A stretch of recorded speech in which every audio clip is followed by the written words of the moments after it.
How to fix Faceit Anti-Cheat memory integrity. I'm going to tell you the new method to fix Faceit Anti-Cheat memory integrity.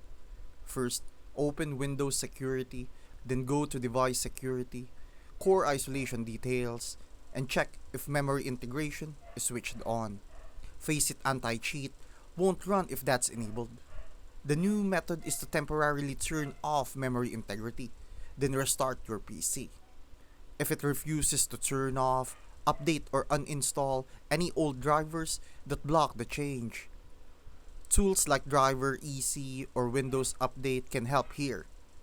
Once memory integrity is off, relaunch the Faceit Anti-Cheat installer and it should now run without errors.